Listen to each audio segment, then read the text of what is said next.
దీపు చంద్ర దాస్ ఈ పేరు మీరు విన్నారా? బంగ్లాదేశ్లో మీకు ఒమర్ హాడీ అనబడే ఒక తీవ్రవాది, వాళ్ళు సోషల్ యాక్టివిస్ట్ అంటారు. ఇతనిని అన్నోన్ గన్మెన్ వీళ్ళు వేసేశారు. సో పెద్ద ఎత్తున మీకు నిరసనలు, మీకు మాబ్ ఎటు చూసినా కూడా రౌడీ మూకలు. సో మా నాయకుడు మరణించాడు, దీనికి కారణం కొంతమంది మహమ్మద్ యూనస్ అని, కొంతమంది వచ్చి రా ఏజెంట్లు, ఈ అన్నోన్ గన్మెన్, వీళ్ళలో ఎవరో ఒకడు మా నాయకుడిని ఇలా చేశారు అని చెప్పి వీళ్ళు పెద్ద లెవెల్లో బంగ్లాదేశ్లో గొడవలు, మీరు ఆ వార్తలు చూడొచ్చు. ఈ టైంలో ఒక హిందువు మీకు దీపు చంద్ర దాస్, ఇతనిని వీళ్ళు పట్టుకున్నారు. పట్టుకున్న తర్వాత ఏం చేశారంటే అత్యంత కిరాతకంగా ఇతన్ని కొట్టడము, తరువాత ఒక చెట్టుకి వేలాడదీయడము, తరువాత ఇతన్ని తగలబెట్టడం. సో బంగ్లాదేశ్లో హిందువుల పట్ల వీళ్ళ తీరు. ఇప్పుడు ఈ ఒమర్ హాడీ వీడు ఎలా చనిపోయాడు, ఈ అన్నోన్ గన్మెన్ అన్నప్పుడు ఎక్కడి నుంచి వచ్చారు, ఎలా వెళ్ళారు ఎవరికీ తెలియదు. కానీ ఇక్కడ ఒక హిందువు ప్రాణము ఇంత దారుణంగా పోవడం. సో ఆ రోజుల్లో పెద్ద ఎత్తున నిరసనలు జరిగాయి, కానీ ఎవరు ఏం చేయలేకపోయారు. ఎందుకు అంటే పోలీసులు, ఇది ఒక మాబ్ రేజ్, వాళ్ళ కోపం వచ్చింది, ఇతను దొరికిపోయాడు కాబట్టి ఇప్పుడు ఇంతమందిని మేము ఎలా అరెస్ట్ చేయగలమని బంగ్లాదేశ్ పోలీసులు దీన్ని కప్పిపుచ్చారండి. సో నిన్న ఏం జరిగింది అంటే హసాన్ షహదాద్ అనబడే ఇతనే ప్రైమ్ అక్యూజ్డ్. ఈ మీకు దీపు చంద్ర దాస్ని తగలబెట్టడములో ఇతనిదే కీలకమైన పాత్ర, మెయిన్ అక్యూజ్డ్ ఇతనే.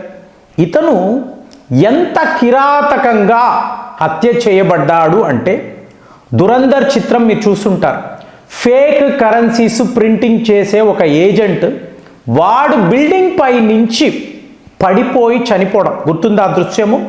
సరిగ్గా అదే టైప్లో ఇతని దేహం అంతా కూడా ఎలక్ట్రిక్ వైర్స్ చుట్టి ఉన్నాయండి, చుట్టి ఉన్నాయి. మరి ఎవరు చుట్టారు, ఎలా ఇతని హతం చేశారు అంటే పాకిస్తాన్లో, అలాగే యూకే, అమెరికా, మీకు ఆఫ్ఘనిస్తాన్ సరిహద్దుల్లో తిరిగే ఈ అన్నోన్ గన్మెన్, మిస్టరీ మనుషులు, వీళ్ళ ఆఫీసు దుబాయ్లో ఉంటుందండి. ఎవరు దీన్ని రన్ చేస్తారో ఎవరికీ తెలియదు. సో వీళ్ళు బంగ్లాదేశ్లోకి వచ్చి ఇప్పుడు ఈ హసాన్ షహదాద్ ఇతనిని ఇంత కిరాతకంగా, ఎందుకు అంటే భారత్కు వ్యతిరేకంగా, అంటే మొజాద్ స్టైల్, మా దేశానికి వ్యతిరేకంగా, మా హిందువుల పట్ల మీరు ఇలా ప్రవర్తిస్తే మీకు శిక్ష ఇలాగే పడుతుంది. కానీ ఇందులో విషయం ఏమిటి, దురంధర్ చిత్రములో ఆ దృశ్యము ఎలా జరిగిందో అదే రకంగా, అదే పద్ధతిలో వీళ్ళు చేయగలిగారు. సో ఈరోజు అందరూ మాట్లాడేది ముషరఫ్, దుబాయ్లో ఉండేవాడు కదా, ఎంత ఒక డిక్టేటర్ అంటారు, నరరూప రాక్షసుడు, మనపై కార్గిల్ యుద్ధము చేసిన వాడు. వీడు దుబాయ్లో అమిలాయిడోసిస్ అనబడే ఒక విచిత్రమైన రోగం అండి. మీకు అమిలాయిడ్ అన్నప్పుడు ఇది ఒక ప్రోటీన్. సో ఈ ప్రోటీన్ మీ దేహంలో ఏ అవయవంలో అయినా పేరుకుపోతుంది, దీన్ని మీరు అరికట్టలేరు. పేరుకుపోయిన తరువాత ఇది పెట్టే బాధ ఉంటుంది చూసారా, మీకు ఆ పెయిన్, దానిని ఎవ్వరూ తట్టుకోలేరు.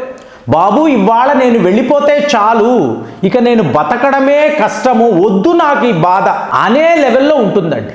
అంటే మీకు స్ప్లీన్ నుంచి లివర్, కిడ్నీ, హార్ట్, ఎక్కడైనా కూడా ఈ ప్రోటీన్ అనేది పెరుగుతూనే ఉంటుంది. సో దీనిని అరికట్టడానికి ఇవాళ వరకు మందులు లేవు. సో అలాంటి అమిలాయిడోసిస్ అనబడే ఈ రోగము మీకు పర్వెజ్ ముషరఫ్కి వచ్చింది. మీకు దురంధర్ చిత్రంలో చూశారు అంటే దావూద్ ఇబ్రహీం సరిగ్గా ఇలాంటి ఒక రోగముతోనే బాధపడుతున్నట్టుగా చూపిస్తారు. అంటే ఇదంతా ఒక చిత్రములో వాళ్ళు స్క్రిప్ట్ రాస్తున్నప్పుడు ఎలాంటి కనెక్షన్స్ చూడండి. సో ఫైనల్గా ఏం చూపిస్తారు, మనిషి చనిపోయాడు అంటే అంతా సాల్వ్ అయిపోతుంది, అదే ఇలా బాధపడుతూ ప్రాణాలతో ఉన్నాడు అంటే అప్పుడు వాడు చేసిన తప్పు వాడికి తెలుస్తుంది అని చెప్పి ఫైనల్గా ఒక డైలాగ్ కూడా పెట్టారు. సో మీకు పర్వెజ్ ముషరఫ్కి ఇదే జరిగింది.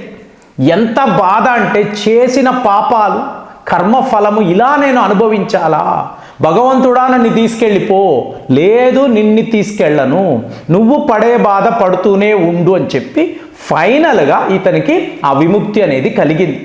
సో ఇదంతా కూడా మీరు చూశారనుకోండి, ఈ అన్నోన్ గన్మెన్, ఈ దురందర్లు, వీళ్ళు ఎక్కడి నుంచి వస్తున్నారు, వీళ్ళు ఏం చేస్తూ ఉంటారు, వీళ్ళ హెడ్ క్వార్టర్స్ ఏంటి, ఎంతమంది రిక్రూట్మెంట్స్ ఉంటారు, వీళ్ళకి ట్రైనింగ్ ఎవరిస్తారు, ఇంతవరకండి. ఒక సూచన కూడా, దుబాయ్లో వీళ్ళ నెట్వర్క్ ఉంది అనే వార్తలు మాత్రమే నాకు తెలుసు.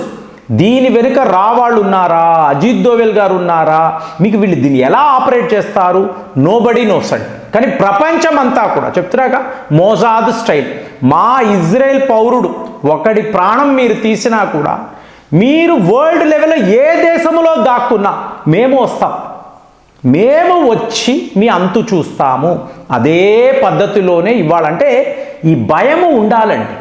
మోసాద్ అంటే ఎంత భయపడతారో, రా అంటే కూడా, ఇప్పుడు రా అనేది ఒక టాప్ క్లాస్ ఇంటెలిజెన్స్ నెట్వర్క్, అందరికీ తెలుసు వీళ్ళు వన్ ఆఫ్ ద బెస్ట్ అని తెలుసు.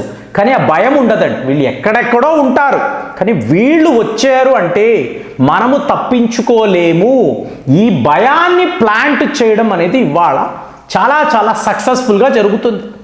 మీరు దీన్ని వెస్ట్ బెంగాల్లో చూసారో అనుకోండి, మనకేమనిపిస్తుందండి, ఒక టీఎంసీ బీజేపీ వీళ్ళ మధ్య ఈ ఎలక్షన్స్ ఎవరు గెలిచారు ఎవరు ఓడేరు అనుకుంటాం. కాదండి, మీకు ఇది రా ఇంటెలిజెన్స్, మీకు అటువైపు సిఐఏ ఐఎస్ఐ నుంచి ఈ ఇంటెలిజెన్స్ వర్గాలంతా కూడా తీవ్రవాదులతో కలిసే ఇంటెలిజెన్స్ వర్గాలు, వీళ్ళ మధ్య జరిగిన పోరు. మీకు ఇది ఎలా చెప్పాలంటే, ఇప్పుడు షేక్ హసీనాను భారత్ ఎందుకు కాపాడింది మీరు చెప్పండి. అజిత్ దోవెల్ గారు స్వయంగా వెళ్ళి ఆవిడని తీసుకొని ఢిల్లీ దాకా వచ్చారు. ఎందుకండి? మీకు మహమ్మద్ యూనస్ వచ్చిన తరువాత ఏం జరిగిందో చెప్పమంటారా? భారత్ బంగ్లాదేశ్ సరిహద్దుల్లో జమాయతీ ఇస్లామీ పార్టీ ఘన విజయం సాధించింది. అంటే ముందే వాళ్ళ ప్లానింగ్ ఉంది, మెల్లమెల్లగా మనము వెస్ట్ బెంగాల్లోకి రావాలి. ఆల్రెడీ మన ఫుట్ ప్రింట్స్ ఉన్నాయి, మన ఫండింగ్ ఉంది, మన తీవ్రవాదం ఉంది, మన స్మగ్లింగ్, కిడ్నాపింగ్ అన్నీ ఉన్నాయి. ఇంకా ఇంకా కూడా లోపలికి చొచ్చుకు వచ్చి వెస్ట్ బెంగాల్ని మనము క్యాప్చర్ చేయాలి. ఇదే వీళ్ళ ప్లాన్. అంటే వెస్ట్ బెంగాల్ అన్నప్పుడు బీజేపీయో టీఎంసీయో కాదు, ఇది జమాయతీ ఇస్లామీ యొక్క ప్లాన్.